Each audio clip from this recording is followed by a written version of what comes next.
નમસ્કાર મિત્રો આજે બહુ સુંદર વિષય છે કે આપના જીવનમાં બહુ જ કષ્ટ આજ ભોગી રહ્યા હો અને એ કષ્ટ આપણા જીવનમાંથી દૂર થાય તો તેના માટે બહુ જ સુંદર ઉપાય રાખવા જઈ રહ્યો છું। તો આપણે ઉપાય કેનો કરશું? આપણા જીવનમાં ખૂબ કષ્ટ આવે છે તો કષ્ટભંજન દેવને યાદ કરવા જોઈએ। કષ્ટભંજન આરાધ્ય દેવ બનાવીએ એવા છે ભગવાન હનુમાનજી મહારાજ। જેમ જીવનમાં કોઈ પણ કાર્ય કરીએ અને કાર્યમાં દરેક વખતે વિઘ્નો આવે તો વિઘ્નને હરવા માટે ભગવાન શ્રી ગણેશની ઉપાસના થાય, શ્રી ગણેશને સ્મરણ થાય, શ્રી ગણેશની આપણે પૂજા કરી શકીએ। અને જીવનમાં જ્યારે પ્રાયશ્ચિતનો સમય આવે અને પ્રાયશ્ચિત કરવું હોય ત્યારે પરમાત્મા વિષ્ણુ ભગવાનને યાદ કરવાથી એ પ્રાયશ્ચિત આપણું થઈ શકે છે। એમ જીવનમાં બહુ જ કષ્ટ આવે, આપણે કોઈ શત્રુ ખૂબ હેરાન કરે, સાથે આપણી ઉપર ખોટા આરોપ કરે, કોર્ટ કચેરીમાં આપણે હેરાન કરે, આપણા શત્રુઓ તરફથી આપણે કષ્ટ વધતું જાય, ત્યારે કષ્ટભંજન દેવ ભગવાન હનુમાનજી મહારાજની ઉપાસના કરવાથી દરેક પ્રકારના કષ્ટો દૂર જ થાય છે।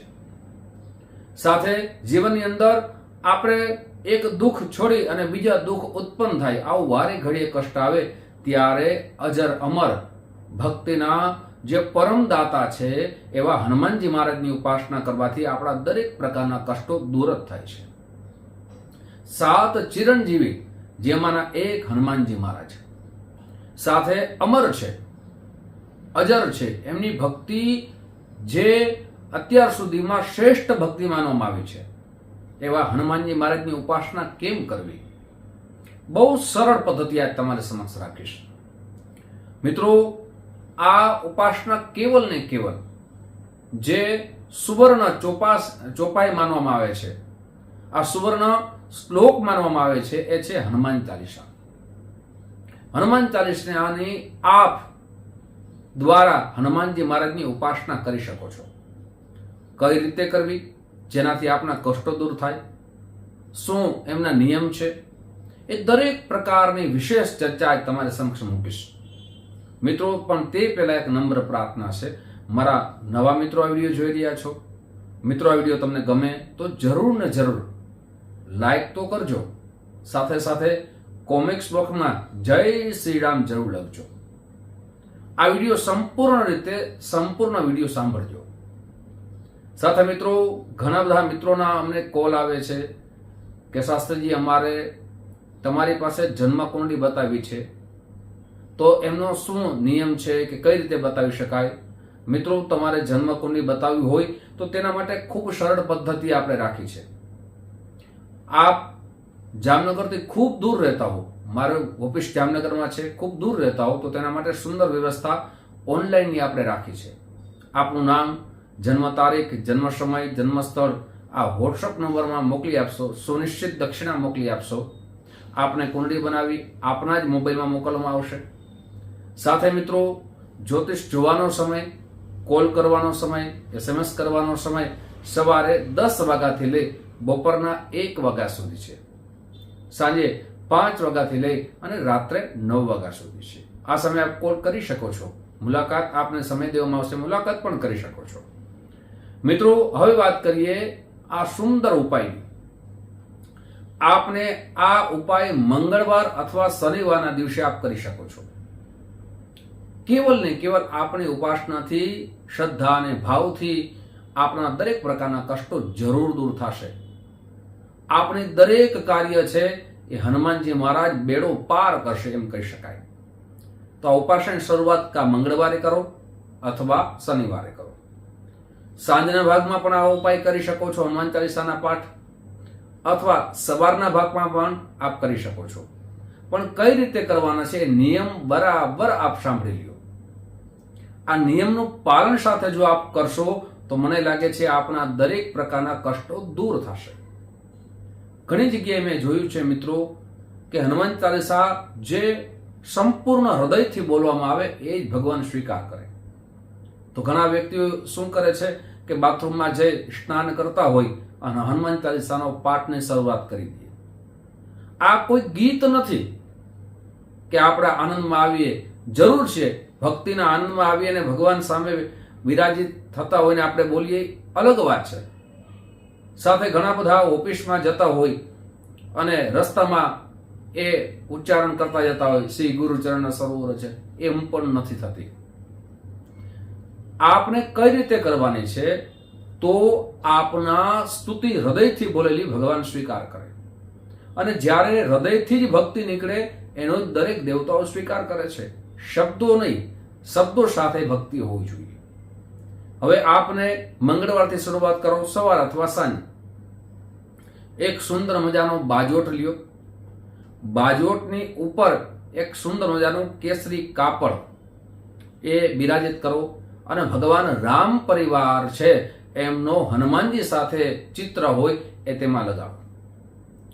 અને હનુમાનજી મહારાજ સાથે રામ પરિવારના ભગવાન રામ, ભગવાન લક્ષ્મણ, મા સીતા, આ અને હનુમાનજી મહારાજ, આ પરિવાર સાથે એમની બધા ભગવાનને સુંદર મજાના તિલક કરો.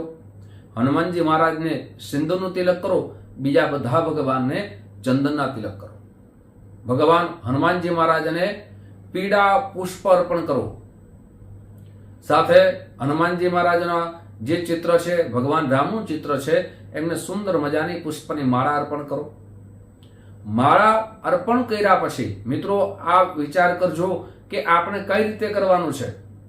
તો કે આપ હનુમાન ચાલીસાનો પાઠ તો કરવાનો જ છે, પણ હનુમાન ચાલીસાનો પાઠની શરૂઆત કરતા પહેલા સવારે કરો અથવા સાંજે કરો, આપને અડધી કલાક કાં મૌન રહેવાનું છે અને કાં એ અડધી કલાક ભગવાન રામનું સ્મરણ કરવાનું છે.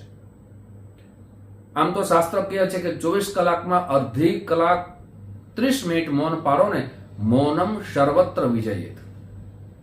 જે વ્યક્તિઓ મૌન રહે છે એમનો વિજય થાય છે. સાથે હનુમાન ચાલીસાનો પાઠ કરતા પહેલા ભગવાન રામનું સ્મરણ કરવું જ જોઈએ, અને અડધી કલાક જય શ્રી રામ, જય શ્રી રામ આમ સ્મરણ કરો. જો ભગવાન હનુમાન ચાલીસાનો પાઠ કરો ને ભગવાન રામચંદ્ર ભગવાન યાદ ન કરો ને, તો હનુમાનજી મહારાજ પણ તમારી સ્તુતિનો સ્વીકાર ન પણ કરે. એટલે ભગવાન રામજીને યાદ કરો અને જય શ્રી રામ, જય શ્રી રામ આ રીતે મનની અંદર સ્મરણ કરો. આપ અડધી કલાક સુધી ભગવાન રામનું સ્મરણ કરશો ને પછી હનુમાનજી મહારાજને યાદ કરશો ને, હનુમાનજી મહારાજની કૃપા થશે જ. હવે કઈ રીતે કરવાનું છે? તો કે આપણે ચમેલીનું તેલ લેવાનું છે, સાથે ચમેલીના તેલનો દીવો કરવાનો છે, અને હનુમાનજી મહારાજની મિત્રો સ્નાન કરીને, આપ ઉપસ્થિતિ આવો તો પેલા સ્નાન કરવું. અને ઘણી જગ્યાએ એ પણ જોયું છે ટુવાલ પહેર્યો હોય ને હનુમાનજી મહારાજની ચાલીસા બોલતા હોય, તે પણ ન ચાલે. સૌથી પહેલા આપનું આસન શુદ્ધ હોવું જોઈએ. પીળું આસન રાખો તો ઉત્તમ છે, પણ એક જ આસન ઉપર સાથે આપનું ધોતિયું પીળું અત્યારે તૈયાર મળે છે, અને બહેનો કરે તો કોઈ પણ સાડી પણ સ્વચ્છ હોવી જોઈએ, ધોયેલ હોવી જોઈએ. અને એ ધોતિયું વસ્ત્ર ધારણ કરી હનુમાનજી મહારાજની સામે બેસી જાઓ. કેવલ ને કેવલ 7 હનુમાન ચાલીસાના પાઠ કરો. રામજીનું જે ચિત્ર છે તેમની સામે આપ કોઈ પણ ભોગ લગાડો, પણ ત્યાં આપને 3 અથવા 5 કેળાનો ભોગ પણ લગાડવો. એ કેળા છે બાળકોને વેચી દો, તમારા ઘર પરિવારને બધાને પ્રસાદી આપો. 7 હનુમાન ચાલીસાનો પાઠ પરિપૂર્ણ થઈ ગયા પછી જ આપને ઊભું થવાનું છે. એમ કે સવારે એક પાઠ કર્યો, સાંજે એક પાઠ કર્યો, બપોરે એક પાઠ કર્યો, એમ નહીં. એક સાથે કોઈ પણ સમય એક નિશ્ચિત કરવાનો, એ જ સમયે આપને પાઠ કરવાના છે, અને 7 પાઠ કરો. શ્રદ્ધા અને ભાવથી હનુમાન ચાલીસાના પાઠ આપને ન આવડે તો સારા, અત્યારે ઘણી બધી જે યુટ્યુબના માધ્યમથી અથવા ઘણી બધી કેસેટો આવે છે એમાં આપ સાંભળો. પહેલા પુસ્તક આપના હાથમાં રાખો અને આપ એ શ્રવણ કરતા કરતા એ પુસ્તકમાંથી વાંચન કરો. આ રીતે શ્રદ્ધાને ભાવથી કરશો ને કેવલ મને લાગે છે કે 21 મંગળવાર અથવા 21 શનિવાર સુધી આ રીતે આપ કરશો તો મને લાગે છે કે આપની દરેક કામના જરૂર પૂર્ણ થશે. અને જે દિવસથી મંગળવારથી શરૂઆત કરો અથવા શનિવારના દિવસે શરૂઆત કરો, આપ હનુમાનજી મહારાજના દર્શન જ્યાં મંદિર હોય ત્યાં અવશ્ય જવું. ત્યાં કોઈ પણ પ્રકારનું અન્નનું દાન કરો, ચણાનું દાન કરો અથવા ગરીબોને ભોજન કરાવો, તેલનું દાન કરો. મને લાગે છે કે આપના જે પણ શત્રુઓ છે ને, આપ કેવલ ને કેવલ શરૂઆત કરો અને 11 મંગળવાર 11 શનિવાર સુધી કરશો. આમ તો 21 કહું છું, પણ 11 પછી અનુભવ કરજો. આપનું પરિણામ શુભ આવશે અને આપના જીવનનો અનુભવ સુખમાં પરિવર્તન થશે. કેમ કે મિત્રો, જ્યારે ભગવાન રામચંદ્ર ભગવાનને, આપ રામાયણમાં સાંભળ્યું છે કે જ્યારે ભગવાન લક્ષ્મણજી મૂર્છા આવી અને ભગવાનના આંખમાંથી એક અશ્રુનું બિંદુ પડ્યું અને હનુમાનજી મહારાજ કહેવા લાગ્યા, હે ભગવાન, આપ કહો તો આખી લંકા ઉપાડીને લઈ જાઓ. આપ આદેશ આપો તો દરેક આખા બ્રહ્માંડના જેટલા પણ એમ કહી શકાય ઔષધિના આચાર્યો છે એમને પણ લઈ આવો. અને હનુમાનજી મહારાજની આપણે જોયું, આખો ડુંગર ઉપાડીને લઈ આવે. ભગવાન રામના પરમ ભક્ત છે. એ ભગવાન રામને યાદ કરો અને હનુમાન ચાલીસાની પાઠ કરો, 7 પાઠ કરો.